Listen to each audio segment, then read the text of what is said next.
Welcome to Warfighter Sanctuary. Here, we talk with local veteran business owners, their military journey, civilian life, their business, and the services they offer. I am the soldier's lost voice. Come on! Lock it in and listen up. Here's your host, André Rivera. Is this what they want?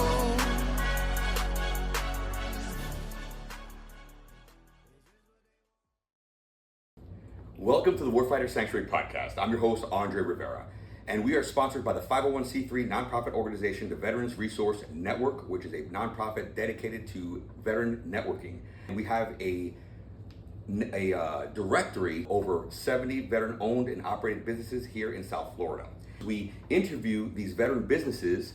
They'll tell us about their transition from the military to the civilian sector, their journey, what services and products they provide today, talk a little bit about their military service, their perspectives on business networking, and their vision on what would be the ideal space for veterans transitioning from the military to the civilian sector. Like, what would be that ideal space for veterans?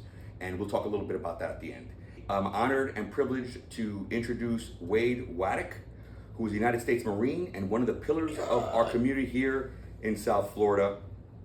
He's one of our mentors, and for young veterans transitioning, he's one of those guys that you want to go to. And we talk about that because when we served, we always had our gunny that you can go to for advice, whether it was about, personal issues or whether it was military or, anything. But when you get out of the military, we kind of lose that. We no longer have that mentor that we can go to. So with this podcast, its twofold purpose is, one, for veterans to find mentors like Wade and other veterans in the community, and maybe they're in an industry that a veteran is interested in, and they can reach out to that veteran and ask them some questions, how they started that business, or they can listen to one of these podcasts and they can hear it directly from them. And the second purpose is so folks can hire us. Anyone in the civilian sector, if they're interested in going to Evolution Fitness, you're going to talk a little bit about that as well. So with that said, Wade Waddick, welcome to the show. Tell us a little bit about Evolution Fitness and what you do these days. Oh man, thank you so much for having me. Been talking about this for a while, so I'm happy to finally be in the sanctuary here. Yes. And it's definitely for warfighters, that's for sure. I love all the stuff. It's a lot to take in. And I've seen it online for a while, so I'm happy to be able to inspect and check everything out in person.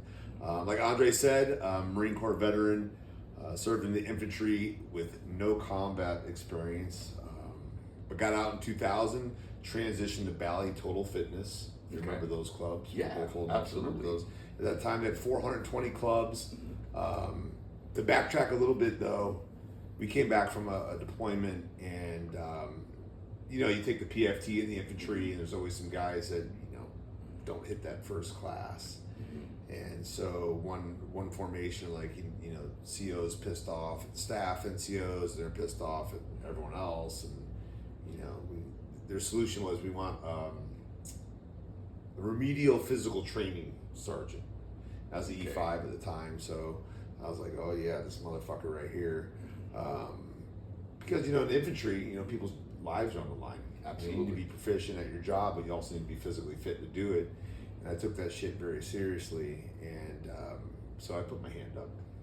So twice a day for a couple months, I was working with Marines that were in my platoon, in my company and beyond, and getting these guys into some shape, and realizing that just because you're in the military, just because you're a Marine, doesn't mean physically fitness was always like a part of your life. For me, it always was. It came second nature by way of boxing, track and field, football, college basketball. I played everything. You did everything. So I was never out of shape. But that's not true for everybody. And I kind of got bitten by the bug of wanting to really help people in that arena of their life.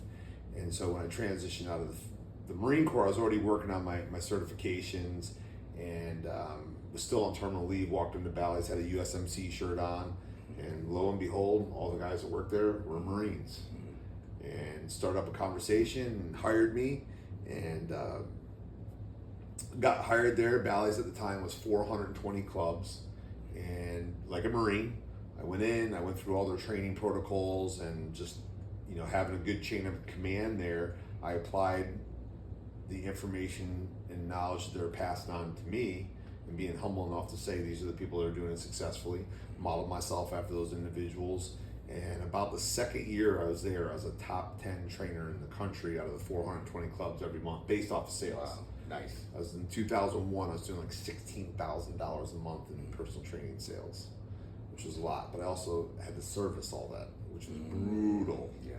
Brutal. But it laid a beautiful foundation. Exactly, you're putting in your reps. Putting in the You know what I reps mean? there. Yeah, you're a good. solid 5 Making your years bones. there. And, I was taking a business plan writing course at Palm Beach State Community College then. And one of the things the guy said really struck a chord with me. He said, if you want to open a tanning salon, go work at one. Because as much as there is to learn what to do, and there's value in that, there's more value in all the stuff not to do. Exactly. And that really hit me, and I was like, wow, I want to, I grew up in an entrepreneurial house. My dad always owned his own business, had tons of employees, and so I always knew I wanted to own my own business. So at that time in my head, I was like, fitness boot camp, like the Marine Corps, do it like that. And so I heard about a guy in West Boca, and Bally's was in East Boca at the time, that was doing just that. It was called the United States Fitness Corps.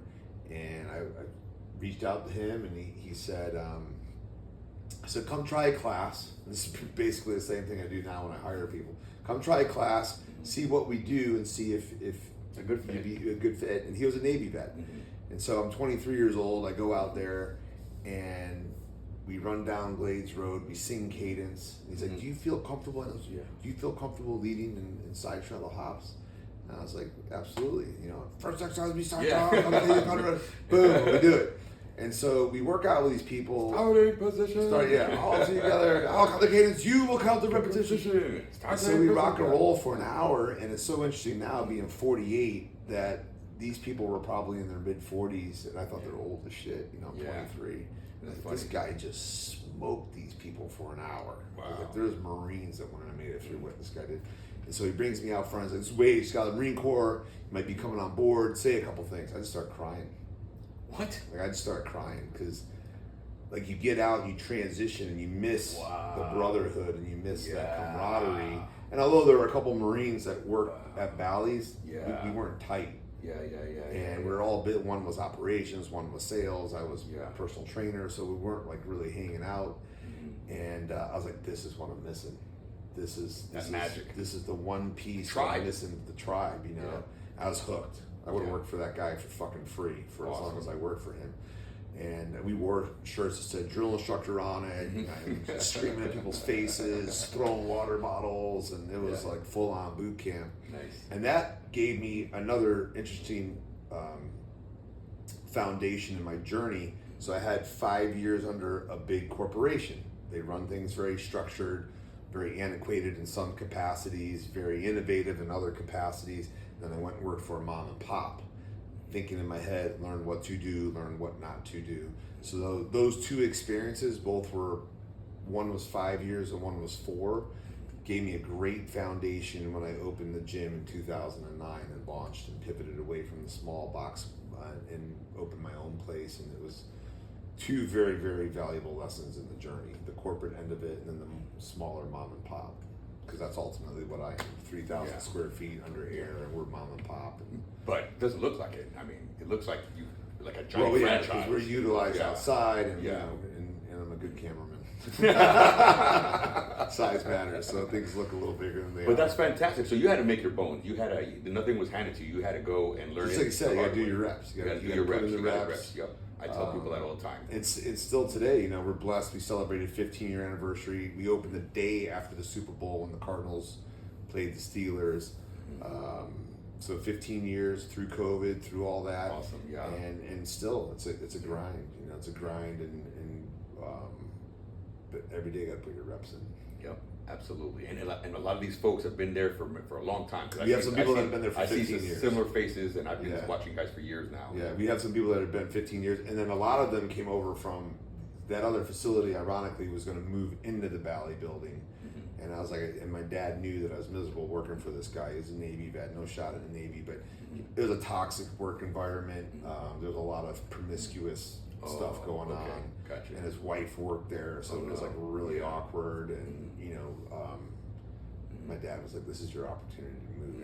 And that's important too, right? Like a side conversation, but I think that's important too. You know, to work with people that have values. You know, because you got to one, they got to respect you. And two, if you're willing to be that way with that person who's the most important person to you, I'm just an acquaintance to you. So Right. I'm definitely at the bottom of the totem pole there. You know what I mean? Right. So, Everyone wants to make money, right? Yeah, But we also want to have a purpose and do something that we're passionate about, and also feel valued, and work with people that have the same morals. Exactly. And character traits that you feel that you embody and exemplify. So Exactly. for sure, 100%. and that was a big reason why I left. I mean, there was things going on there financially that were not good, which is why they moved facilities. But it gave me the opportunity, and that's one thing. And I don't know how much business talk you do on here, but I wasn't necessarily ready to open my own place. Got it. I was living a very comfortable lifestyle with zero response. Like, I made a lot of money doing personal training. Shit broke in the gym, and I didn't have to fix it. I didn't have to worry about billing. You know, I came in, wrote my own schedule, did my own thing, and I was responsible for myself, and made more money than I ever made in my life. So I was very comfortable. But I knew I eventually wanted to open. I probably would have waited a couple more years there before I did, but because he was transitioning out of that space, my dad's like, this is a great opportunity to go ahead and jump ship and just part. Because you're Marine, so you're loyal to a fault sometimes. Yeah. You'd follow. Sometimes you got gunnies that aren't perfect, but you're like, I'm loyal. Follow.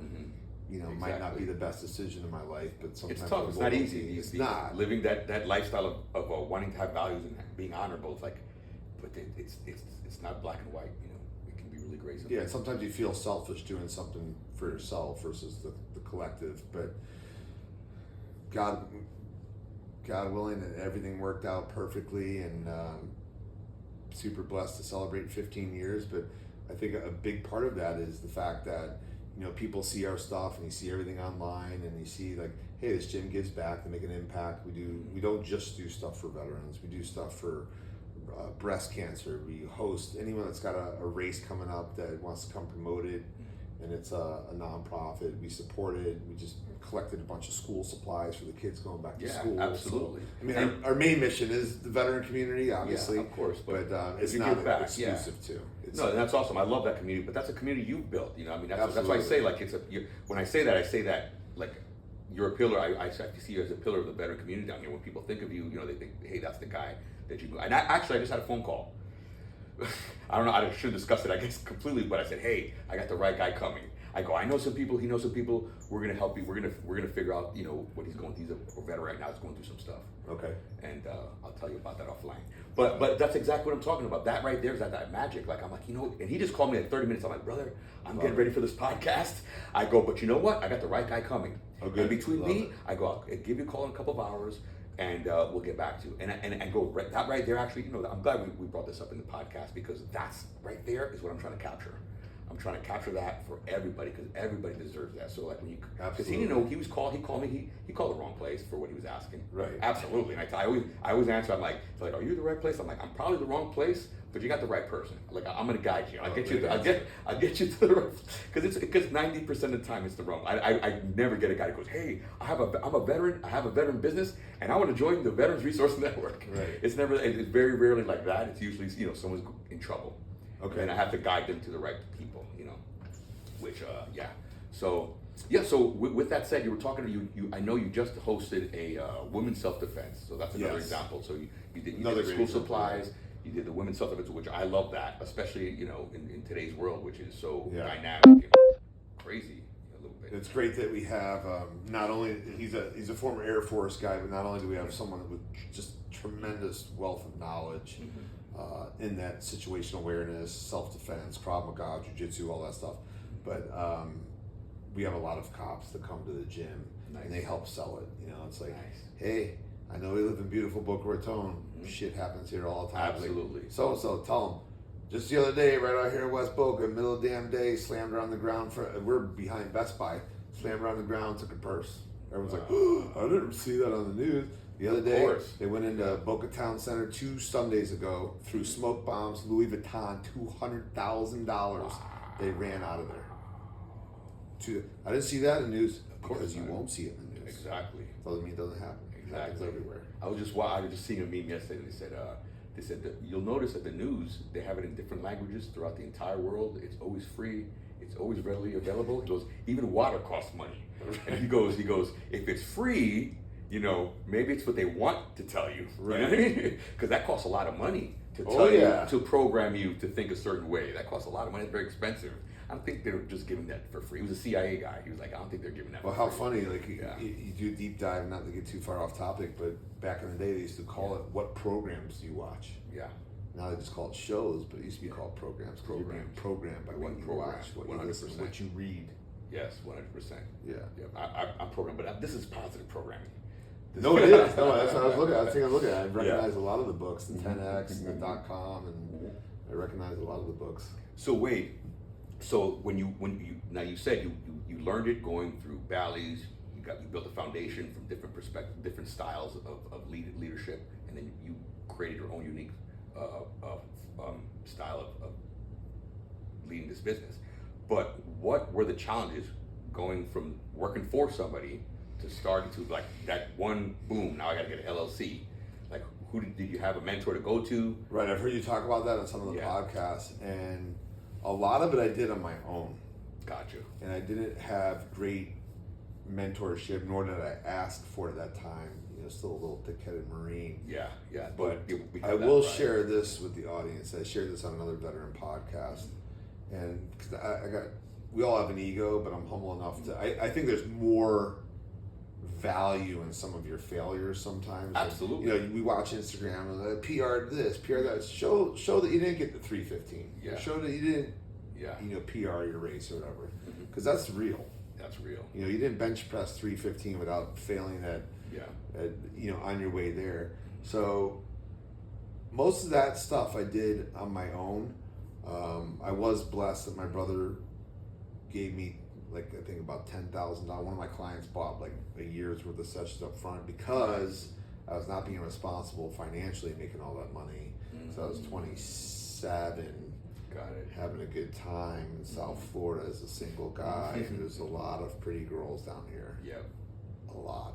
And so I wasn't as responsible as I should have been, but a lot of that stuff I did my own deep dive and my own due diligence, and learned a lot. Like, but some of the biggest pitfalls, and I make sure I always share this, is this is where the corporate side gets things right and the brick and mortar mom and pops get wrong, is that we don't have, and I'm not a great operations person, but like, you can't do what you do in combat or on the battlefield without the S1 shop, without all of those guys doing the logistical and the operation stuff. You know, you don't go to war without your supply guys and your motor T, and the same as in business.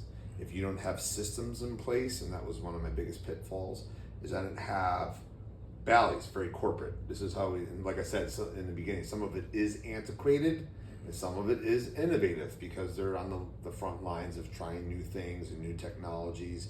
So some of the stuff you're like, I don't know why we're doing it this way, just like the military, right? Why are we drawing weapons at 04 when we're not leaving until, you know, there is crazy stuff on the corporate side too, but there's value in the sense that everything is very system based. Here's the protocols, the SOP for this, the SOP for that. When you open your own business, I wasn't sitting down and writing a whole manual. You know, I had a business plan, but a business plan is not an operations book for how you answer the phone. Exactly. How, you know, what to say in that conversation. How do you articulate, you know, what you do here at your business? How does everyone like in your business say the same thing? If you say, what do you do here? And they walked in, are they going to say the same thing as Bob, as Tina, as Fred, and all those things are what makes corporations successful and small businesses fail, because they don't have those systems in place. And that was something I learned the hard way, because right now I have one facility, but at one point we had 5. You had 5. So we had Boynton, which we're at right now, right? We're in Boynton. I had Wellington, I had East Boca, and I had Coral Springs. and lost all of them because it did not have. We scaled too fast. Okay. We were just moving, and it was like, one of my trainers, I want to open one too, because they were coming on board kind of at a point where we had 30, 40, 50 people a class, but these weren't people there when there was 3 on day one. It's like, oh, this is easy. You just open a place and then everyone shows up. That's not really how it works. How it works. I just post online, everyone shows up. Yeah. And that's just like not real estate. It's just, you have a house, everyone just wants to buy it. South Florida, everyone wants. It's not how it works. It's not how it works. So, not having some of those systems in place is what ultimately hurt those operators. Some of it is on them too. Not wanting to get up and put in the reps every single day. But systems might have helped them a little bit further along, but eventually all 4 of those ran their course. Wow. For different reasons. But see, that's exactly what this podcast is about. Like that kind of conversation right there. That's real. It's real. That's very real. Like this is what happened, man. Like we blew up. We were doing great. Scaled too fast, and then I didn't have systems in place. That's a great lesson, man. And it came back to. But see, that's a great mentorship for someone watching or a veteran watching. Like, oh man, like that's like gold because. And wow. So at the end, you just have the one in Boca now. Just have the one, and then right before COVID, and like right before we hopped on the podcast, like what businesses you have now? I mean, I'm down to my brick and mortar. Through prior to COVID, with another Marine, we had our supplement company, but that was a huge, learning experience as well. Okay. Took the learning lessons of the gym and not having. We went more systems, but this was an e-commerce business versus a brick and mortar service business. A whole new arena to get involved in, and trying to find the right marketing company, and ultimately having to close that down. But wow. You don't get success without failing. You don't. If you're not willing to get up there and take the swing at the plate, then And not everyone's wired differently. I have a friend who, he got up there and he swung for the fence. He's a swing for the fence guy. I'm more like, especially at 48 with several mortgages. I have some real estate and kids and all that good stuff. I am scaling my business in other arenas. And I do have some other stuff in the pipe work, but I'm doing it leveraging my risk.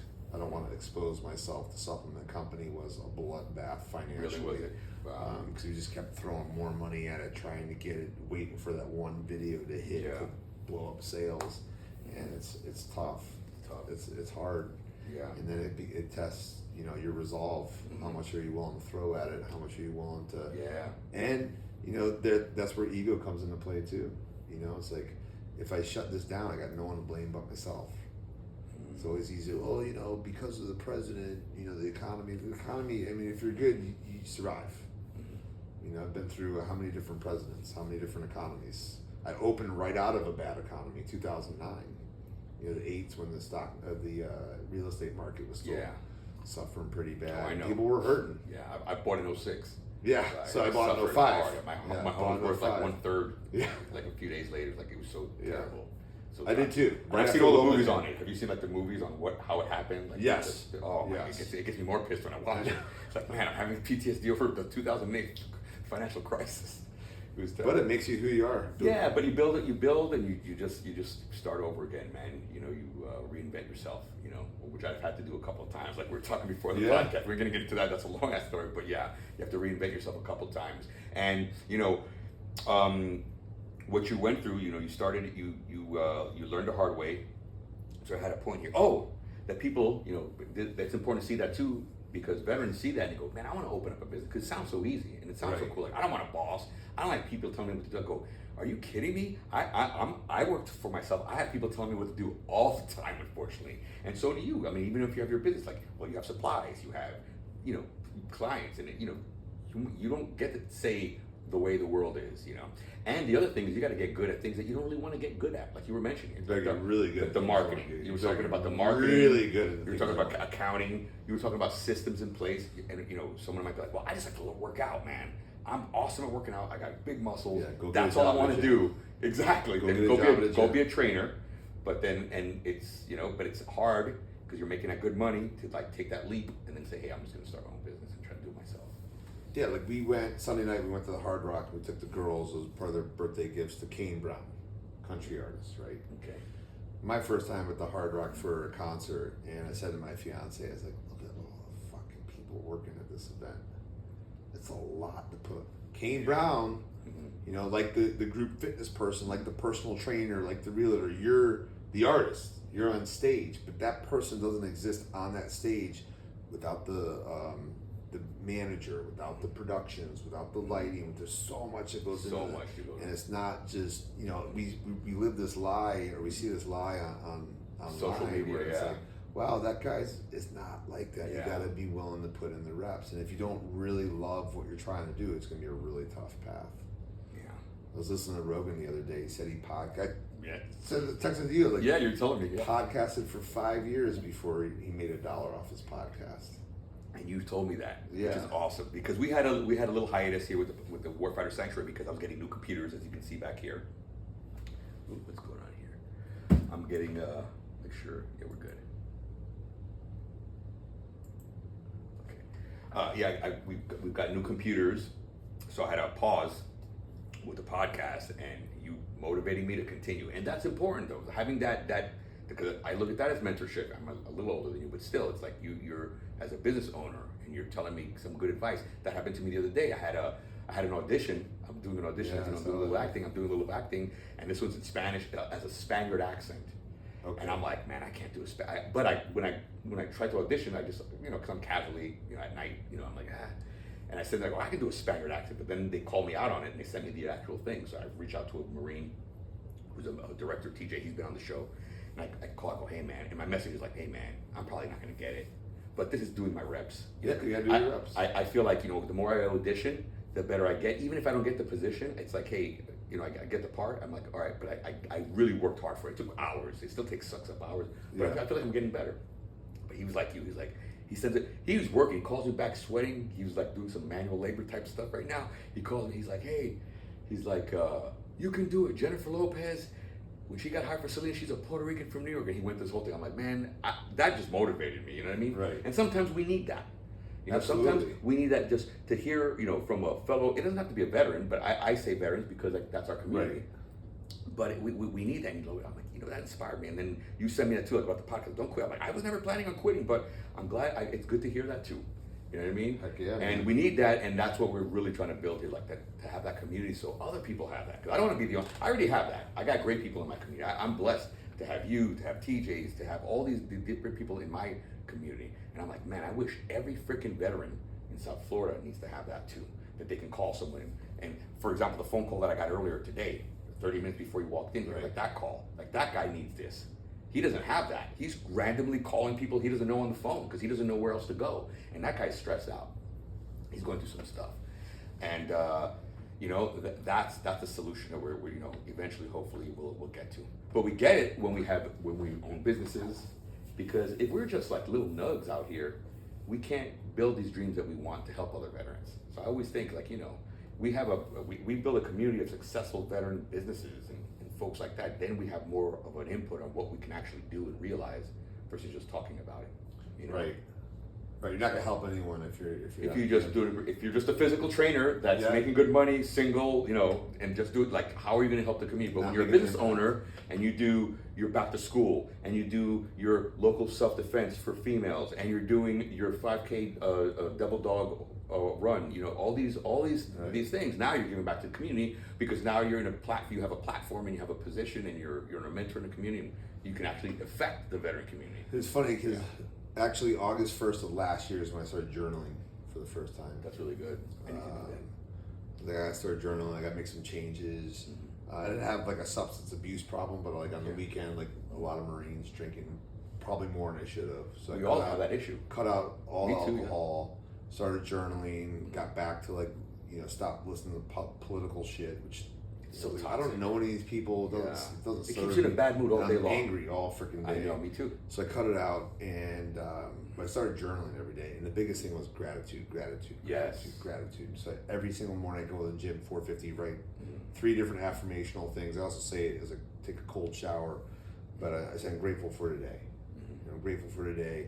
And the attitude of gratitude, I think, has been a big takeaway since last August 1st. And every year we celebrate our anniversary at the gym. We do it big. We do a big 90-minute class. We do, 200 free t-shirts and tank tops, invite all these other local small businesses to come promote their stuff. We don't charge them anything. And not always, and this is not a lack of gratitude, but not always does it really hit me emotionally. But 10 years did. 10 years is big in businesses. If you read the analytics behind how many businesses do not make it to 10 years. No. Normally beyond 15, you're normally pretty safe, minus some catastrophic stuff. But 15 kind of, punches you a little bit harder. And so you sit there and you say, just like you're talking about impact in the community, my brother found his wife at my gym. There's been kids born because I have my gym. And when we went through COVID, thank God, Governor DeSantis opened us back up pretty fast. I was having this conversation with my mom because she hates DeSantis, and because she can't remove like what he did in terms of what he did is for our state, regardless of party, he did a good job. And I said, Mom, if we stayed closed 8 months, I would have been done. Look at what we've done for breast cancer. Look at the amount of people that have. Your other son is married because of that gym. Yeah, breast cancer also. There's other people that have had kids because they've met at this gym. Now we might have caused a couple divorces too, but that's, we want to focus on the positive. You look at all the things that this gym has done besides burn calories and got people in better shape and all those things. It's a community. It's more than just a gym. It's not a gym. So it's a community. I'm super grateful that by the way of fitness, and that's kind of leading with that, through the Marine Corps, you see the impact it has in people's lives from a physical standpoint. Like we have people there that have absolutely changed their life. One guy that I did a whole speech on at Margaritaville at this huge speaking event in 2019, he was part of my PowerPoint, is this guy literally saved his own life by coming to the gym and made a huge transformation. He would have been dead. Yeah, He absolutely. was drinking too much. He was obese. He was 100 pounds overweight. He's still in the hardest thing is keeping it off. Yeah. Like once you get there, it's tough not to slide back into some of those things that got you there in the first place, because it's what story do we tell ourselves? Am I really fit, or am I just a fat guy that got fit? And then those are demons that we all fight in our own head. But truly save people's lives, and it's the community and the impact that you have, and just like you're saying, it's like you can make money a bunch of different ways, but enjoy what you're doing at the same time. Oh my God, so blessed, so grateful. Like just a huge attitude of gratitude. But what you're saying is so true. If you're not living your life to your best potential, then you can't impact other people. You can't impact anybody. Yep. And the same thing with the physical fitness too. I think it's important also because of our self-esteem as veterans specifically. Absolutely. Because we looked at ourselves as a warrior class, and then we come out to the civilian sector, we have injuries. I have critical. I had a hard time walking around today, and just 3 hours of sleep last night. I have injuries, and that hits my self-esteem. But I'm not gonna not work out or do something. I'm like, well, Right. I'm gonna do bitch weights then today. Do something. Do something. I'm doing 8 pounds, 5 pounds, whatever I do. I'll do little. I have it all there, and I'll do it. But it's so important for us because we get out, we gain weight, and I know because I've done that. Get injured, hurt, and then you have excuses. So it's so easy to not to just quit, and then you understand that it exacerbates. It gets worse and worse with time. You don't get better. At some point, you got to make that switch. You got to make that switch and go boom. So building that community, and you got lifers there. We got lifers there for sure. Because I recognize them every week. I don't go. I'm injured, and Saturdays I'm a realtor, so I'm usually working. But I see the same faces all the time. Yeah, I'd say one other thing to the veterans out there listening to this is just say yes. I don't think we'd be sitting here today if I didn't say yes. I meet a lot of veterans just like you because you go to a lot of veteran events. You don't isolate. And isolating doesn't serve anybody. There's enough isolation in our society today where we don't even pick up the phone. I try. I'm not in the phone. I'm not in the car that long anymore, but I try when I have a drive to call one of my Marine Corps buddies.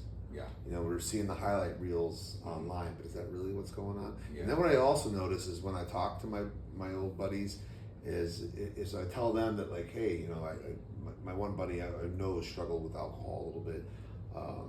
I said, man, because the last time we were up at the Marine Corps Marathon, his wife really unloaded on my fiance about him.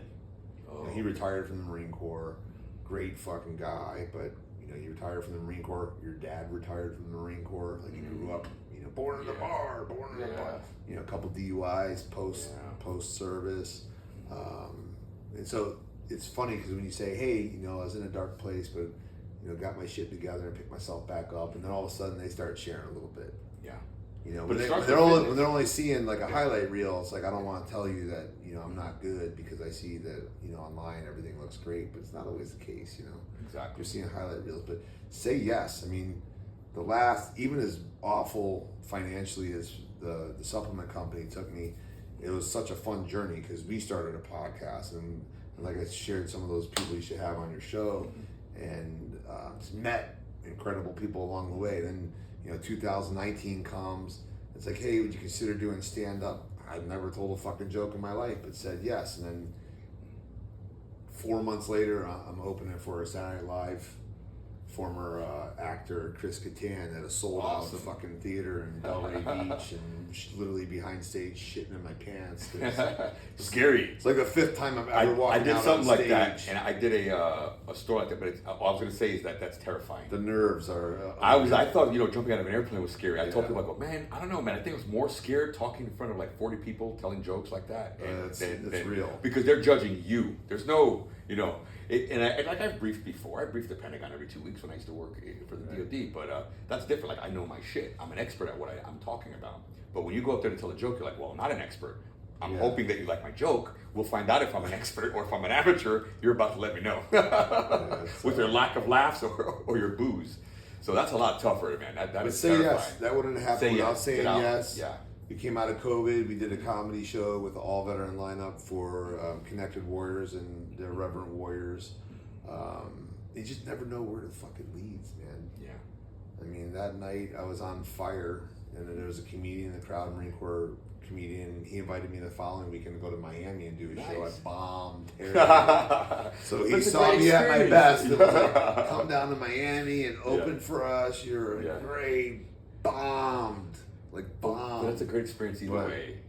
Like you said, you got to put in your reps. Like Jerry Seinfeld's not Jerry Seinfeld or Chappelle or none of those guys. But it gets easier. Thousands and that's thousands. what I learned. You know, everything is scary at first. Like Marine Corps. Look, boot camp. If I went through boot camp now, you know that we would love. Like I would love to go through boot camp right now. We would laugh. I would try to be serious, but I know I would be like, be laughing. I love how much this sucks. It would be so much fun to do. So. With each time you do it, putting in reps, everything gets easier. Everything gets easier. Absolutely. We just launched that kids class, and I hired a young Marine. That's the other thing. I always try to hire veterans if I can. And do you do it as a favor for them, or do you do it because you know you're getting a good product? Both, or a little bit of both. I was about to say. I just say the answer is a little bit of both. It's a little bit of both. I mean, I won't add someone to my staff if I don't feel like they're going to be a good fit. Mm-hmm.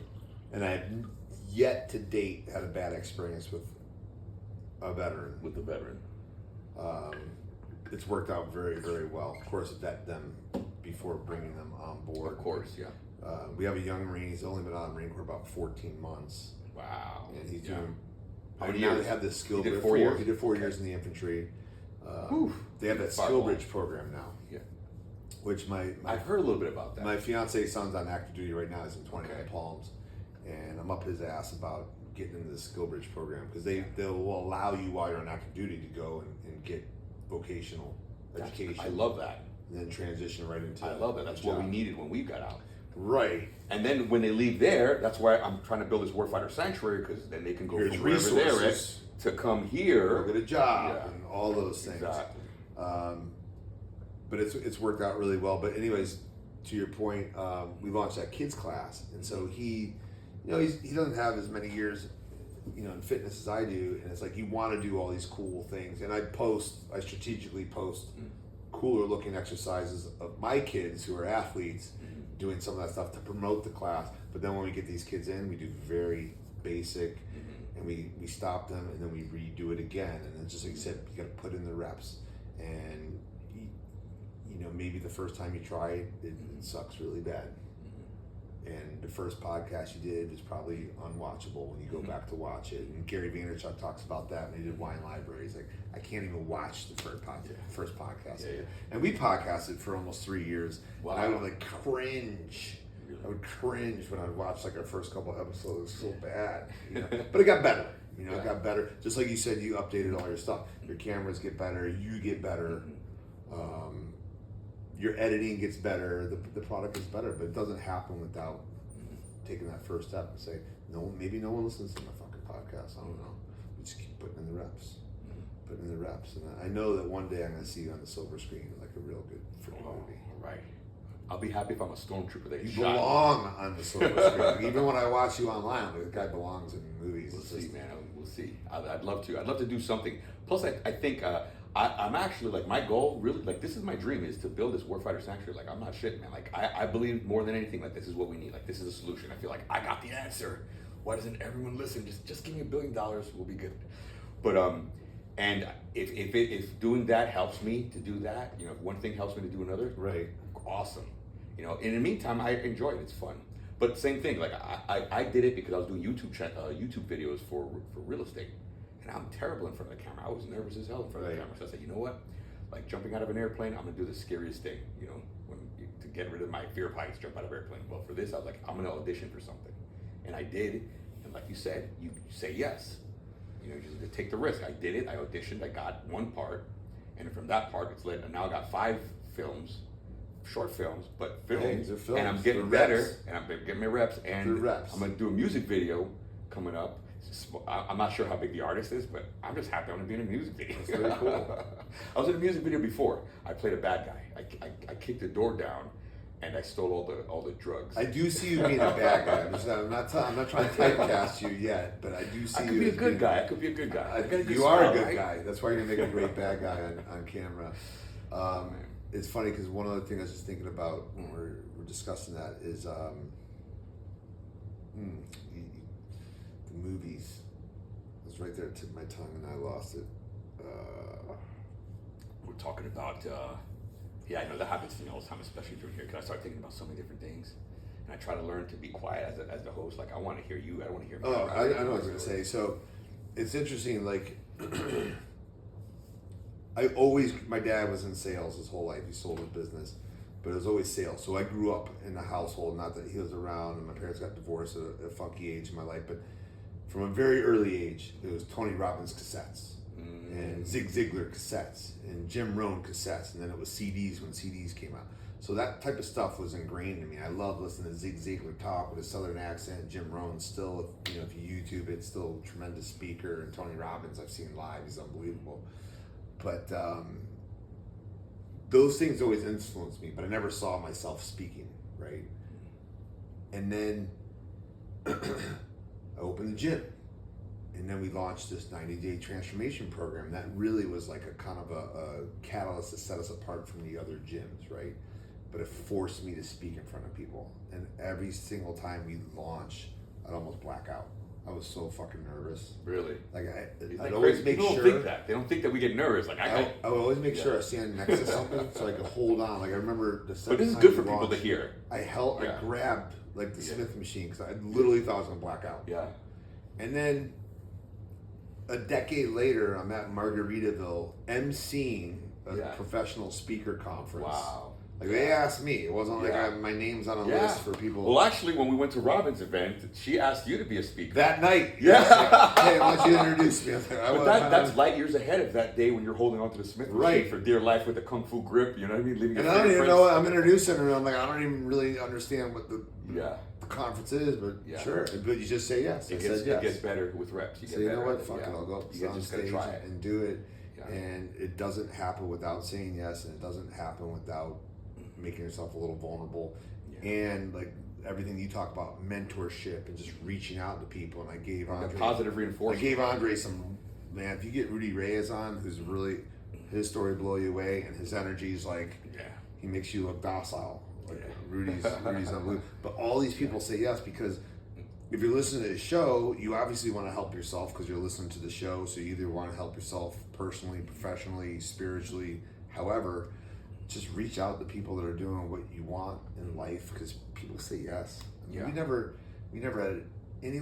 Some people were challenging to book on the podcast because they're busy, but we never had anyone say no. No one was just like, no. How big's your audience? No one said, how big's your audience? Marine? I'm in. I'm a Marine. That's awesome. Absolutely. And that's why I'm trying to exploit that, because we had that magic network, and I tell people that because there's other networks out there. There's sports teams. Oh, I'm a Giant fan. You'll see Giant fans are wearing their Giant thing, and everybody goes in there for one night while they're drinking beer. They're the best friends in the world, but it's a synthetic. It's fugazi. It's not real. Right. Our shit is real. Our shit is real. Our shit is solid. It's almost tangible. You can almost feel it in the air. When Marines come together, when veterans come together, it doesn't matter the branch. I mean, Marines, of course, we have that because we've gone, again, it's shared trauma. That's what it is.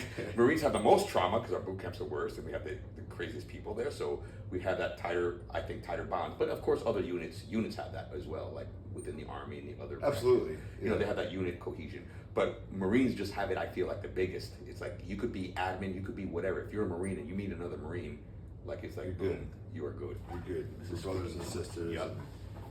So we got to exploit that, because I feel like, man, we got an army of folks with incredible integrity, incredible work ethic, incredible discipline, timeliness, all the great traits for business, and they're all here. We're just all over the place. We're all over the place. If we can just put them together, and we're a rough crowd to put together, and like we're judgmental of each other too. Like a lot of times, like they're like you're out there doing great things. You'll have 3,000 views, bro, and I'll see 4 likes, and I'm like, me too, all the time. Right. You get more, or you get a lot more than I do, but I'll see 500 views, 6 likes, 1 comment. I'm like, I'm like, and it's on the Veterans of South Florida page. I'm like, they all saw it, they sat through it. Like, why would you don't have to? You can just scroll through, but you sat and watched it. Right. But you couldn't go. You couldn't even press that. It's like, man, and I feel like unless they come up with an idea on how to help veterans, they don't want nothing to do with it. And like you said, they got to say yes. And sometimes, but there's folks like us, and I think in time we'll get everybody else. Yeah, I agree. I mean, we've had a lot of conversations prior to the podcast about, and I said this to you, like you go to boot camp, and then for me, I went to boot camp, then I went to SOI, then I went to security force school, then I got to the Naval Academy and did their 2 weeks of training, and then 2 years there, then chain of command, then you get out.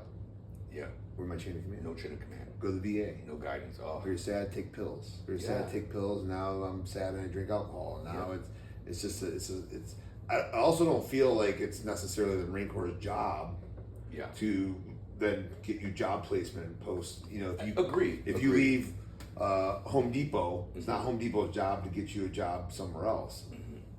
But there should be, and I think they are trying to mitigate some of that with like a skill bridge program. But we still have to be accountable to ourselves to say, hey, right now I don't have a chain of command. I'm not getting up early. I'm not PTing. I'm not doing the right things. I need to go find people. And we should say this on our show is like, if maybe you can't come to my gym because you don't live in Boca Raton. Great, go to wherever the fuck you live. Go to a small gym. Yeah. Not LA Fitness. You won't meet anyone at LA Fitness. Yeah.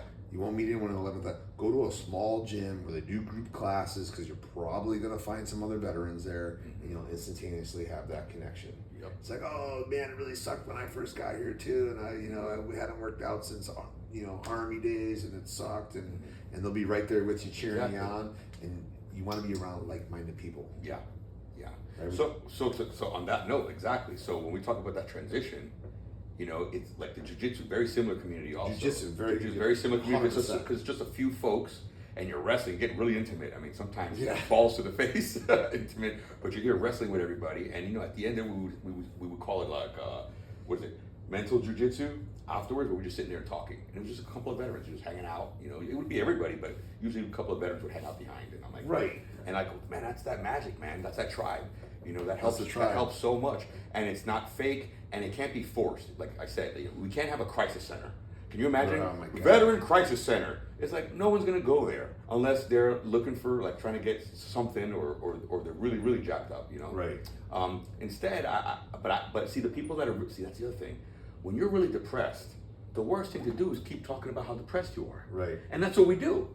Yeah. We're all depressed. What do? We go to the VA, and they just it's almost like they make that PTSD worse instead of making it less. And I think you make it less by just being around other veterans, doing physical fitness, doing jiu-jitsu, doing positive, having a healthy diet, having a healthy lifestyle, seeing veterans that are, maybe you're not interested in having a business at all, but you see other people doing it and they're around you because you're in the same building. That's why I want that sanctuary, because I'll go, it's important that we're in proximity so that they have the choice to say, hey, Wade, what are you doing over there, brother? Can I join? Can I just hear what you guys are doing? I heard you guys are doing something about a business. I was thinking about starting a business, but I mean, I have no skills and I don't even know how to start an LLC. You'd be like, hey man, just come with us, hang around, listen, and we can walk you through that and, see. People want to help. People want to help. Especially veterans. And it was, we work with Project 22. We work with a couple different nonprofits, but Project 22, they bring people in and do hyperbaric. Okay. They brain scan them, they deep dive them. I found this out through this nonprofit, but there's a medical grade hyperbaric, and there's like the one I was going to at Restore, which is not a medical grade. I guess there's a difference in terms of how deep they can dive. How is that thing? Because I've been hearing about it. Does it help? I think it's awesome. I did cryotherapy there. I didn't really feel anything. The hyperbaric, I feel on. Wow. On a lot. What is it? What is it for pain or? That's my main Well, issue. in this instance, Project 22 is trying to help heal the brain. So they take like really severe PTSD cases, and then they have them out here in East Boca, but a lot of those people don't feel comfortable going to the gym that's out east because it's a bigger facility. So we say you can come, use our gym when they're in for a month doing it for free. So we had this one young girl come. She was in from Orlando, and she was like, she's coming to our Savage Saturdays. And she's like, man, there's nothing like this in Orlando. We just don't have this community. Since I've been here, they've connected me with all these other veteran resources, and you guys are like very in touch with one another. And since it doesn't really exist in Orlando, it's like maybe we need to be the one to create it. Exactly. And we have a great community here. Yeah.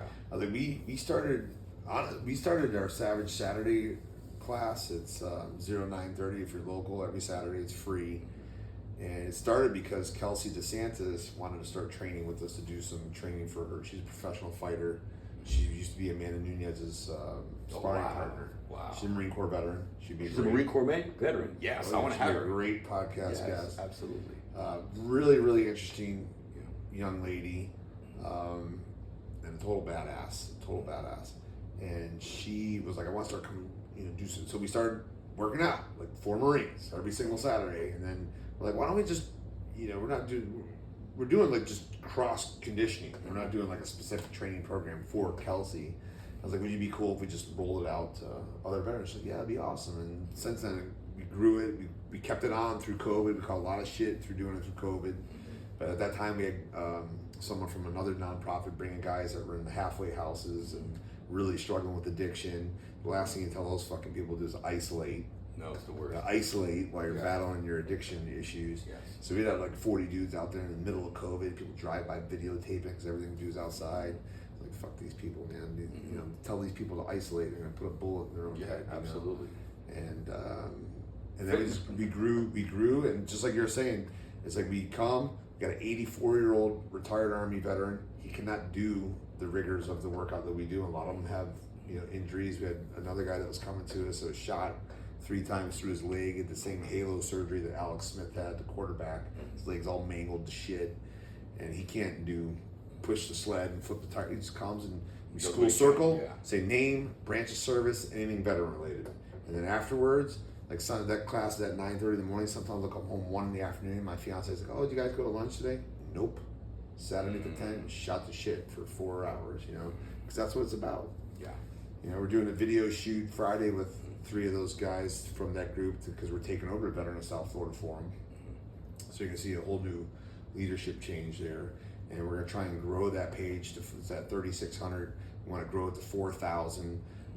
Really use it for veteran resources, veteran businesses, and veteran events. That's it. And really trying to grow that page because, like you're trying to do with veteran, all those things matter. Yep. Like we were talking before we hopped on the show. If it's underwater basket weaving helps you heal, great. I'm a huge supporter. I might not raise money for it, but I do sit on boards of nonprofits that I don't raise money for.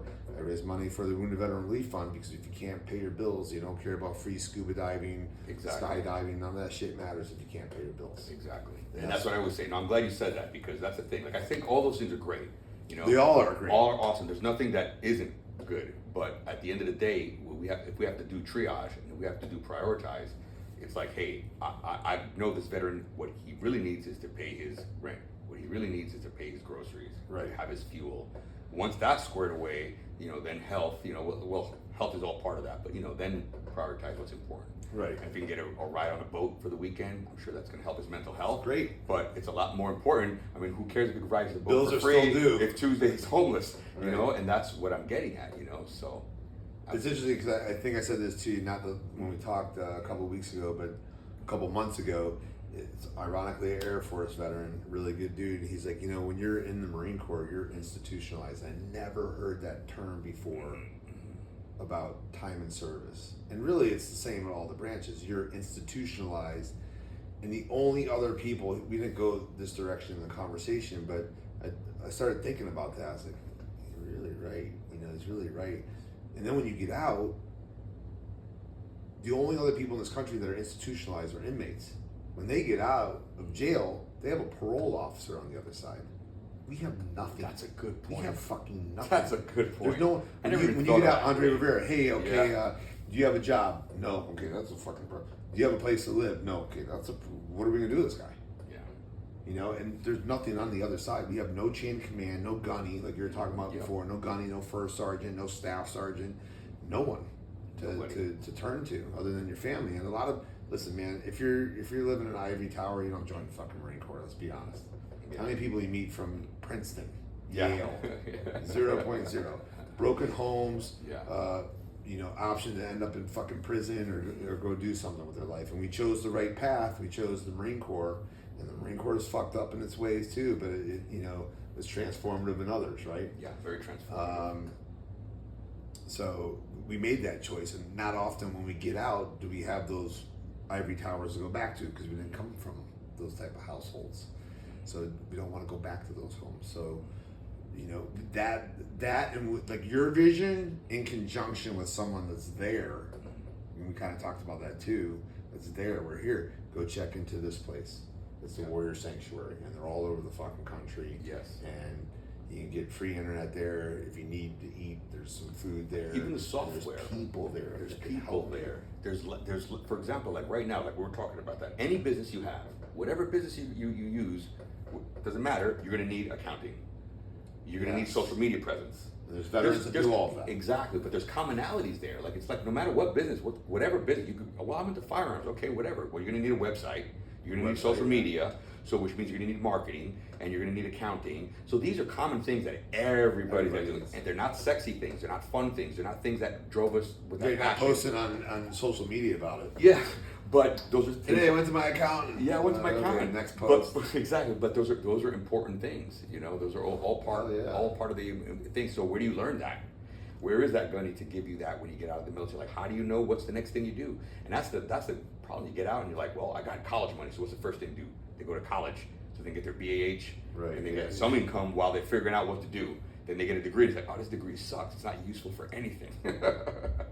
And then it's like, man, so we need a spot. We need a place.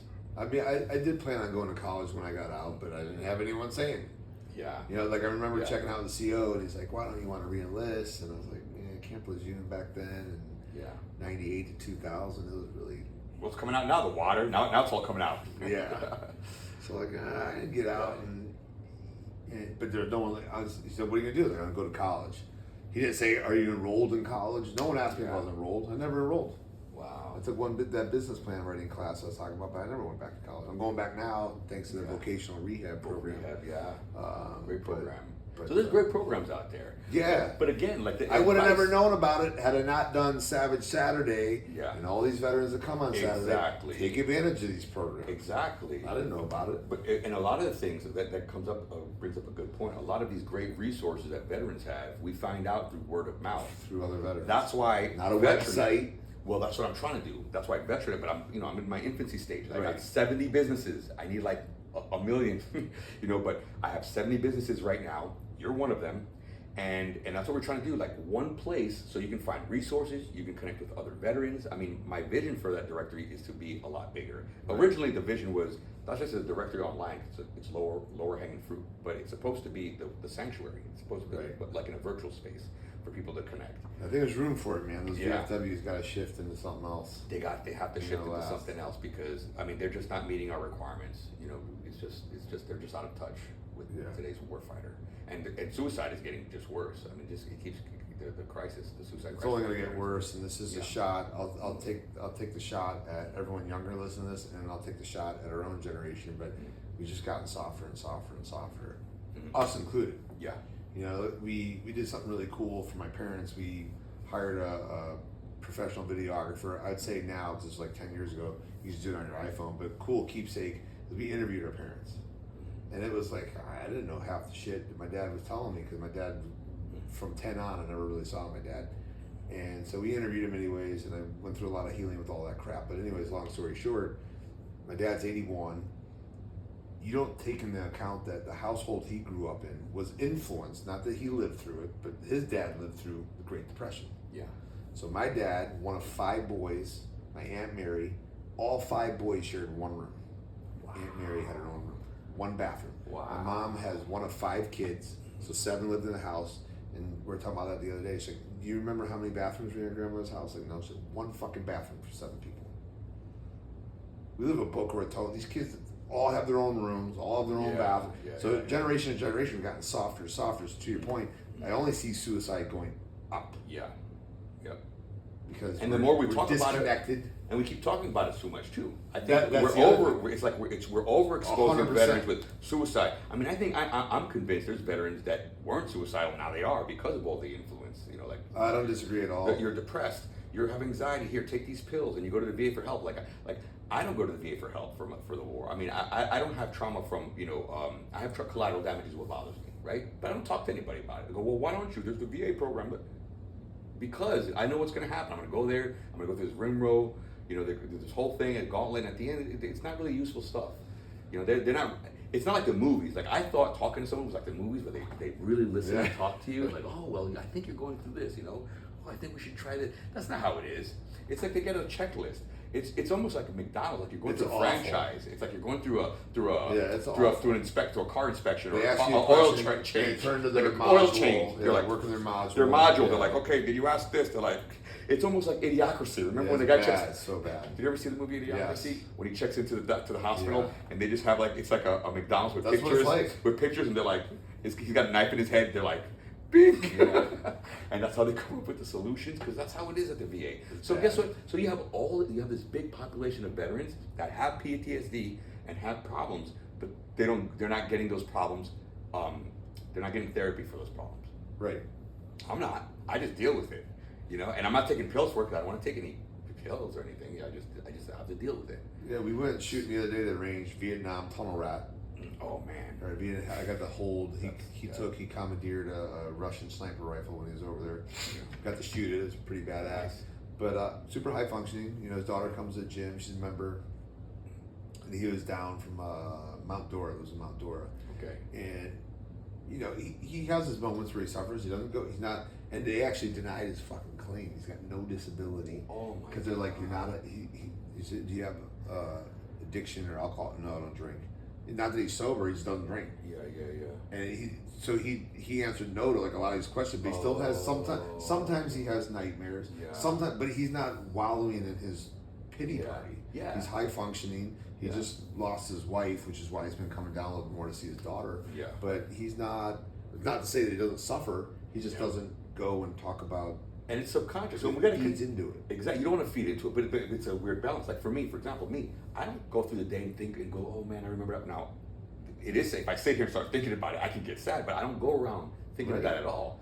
But then there's times you can't control it, like something you see or something you hear, or for me in any way, most of the time, like 90% of the time, I go through my day, I'm fine. I never think of anything.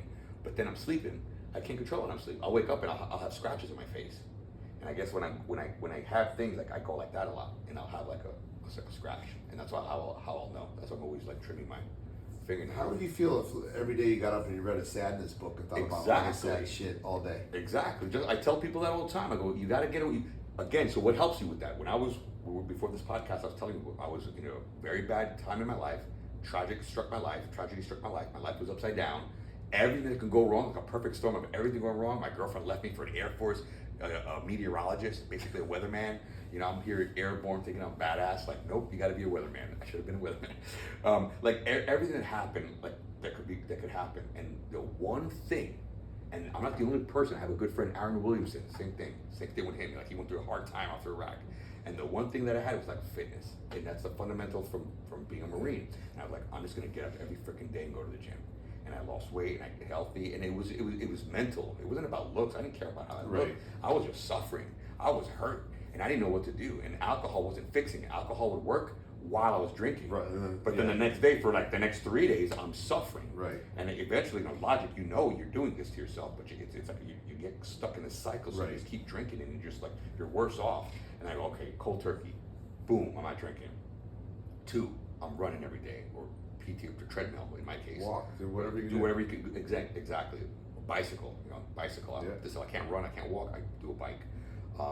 So yes, just doing those things help me so incredibly.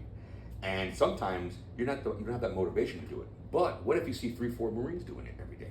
Then you want to do it. And they're at the sanctuary. You go to the American Legion, you don't see that. You go to American Legion, you see four Marines drinking at the bar. You go to VFW, you can see 4 guys drinking at the bar, talking about yesterday. But it should be where they go to Evolution Fitness, or they go to a Warfighter Sanctuary, and we're like, hey, we're going to PT, and we're going to talk about tomorrow. We got to start a business, and we want you to help us with it, or do whatever. If it's positive shit, right? Or we're going to do this nonprofit, and we're going to help these veterans, and build their deck. I know we have veterans that do that around here too. Hell yeah. So we got so much here. You just got to be in the community. There's some there for you. You can't isolate. You can't isolate. You come out of isolation, and you'll have there's a great group of folks here in South Florida. I agree. 100%. And you're a part of it, and I'm a part of it. And 100. If you're down here, be a part of it. Be a part of it. Be a part of it. Be a part of it. So I think that covers a lot. You talked about your service, right? You talked about your service. Yes. You did? The United States Marine Corps. United States Marine Corps, and so I think we covered most of everything. Last but not least, September 22nd, DevilDog 5K, 10K, run, walk, because I listen to all that bullshit too. Even the IW hikes. I'm gonna go. When is it? September 22nd. September. Okay. September 22nd. I'm here live saying it, so I'm gonna go. Badass girl that sings. I'll walk. I can only walk. That's what I'm gonna. So. Can I ride my bike even? That's a little pushing it. I'll walk. I'll walk. So I'm not immune. Standing out. Yeah. I'll walk. I'm gonna do a heavy push. We're shooting a video Friday. We have a video shoot. Heavy push about the walking, because that was one thing I felt like in my notes after last year's race that I need to touch on that a little bit more, because a lot of people hate running, so they go, trust me, I get it, or can't run, right? Yeah. Those two things. It's like, hey, we just want you to come. All the fucking money goes to the Veteran Relief Fund. They're a great nonprofit. Mike Durkee works his ass off. Army guy, Nick Cannon, that just hired up their Air Force guy, great guy. They work their ass off. One thing I love about Mike is that even when he's not in front of a group, even when he's one-on-one telling me a story about a veteran, they help the guy literally have tears in his eyes. And he's not doing that to get my money. He's already got it. He's got it for 8 years now. Generally really tries to help veterans in the state of Florida. And so all the money goes there. It's a great fucking event. Most patriotic freaking race you could possibly participate in. Walk. I'll walk. You got one of this is a promo shirt. That's not. They're going to be OD green, so you got a promo shirt. Okay. But they're going to be OD green. Everyone gets a medal. This is a great event. September 22nd. Awesome. Okay. So you heard it here, and I'm going to go. I already said I'm going to go. So with that said, thank you for joining us here at the Warfighter Sanctuary podcast. Remember to subscribe, like, and join. That's it. Take care. Semper Fi. Semper Fi. That wraps up another episode of Warfighter Sanctuary. Thank you for listening. For more information on Vetranet and the businesses featured in this podcast, be sure to check out our website at vetranet.com. That's www.Victor Echo Tango, Romeo Echo, November Echo Tango.com. Become a Patreon subscriber and get VIP access to the Blue Falcon Show, where we continue the interview with their unfiltered thoughts on a range of topics. Some serious, some trivial, always entertaining. Like and follow our Facebook page to join the community at facebook.com/groups/Vetranet.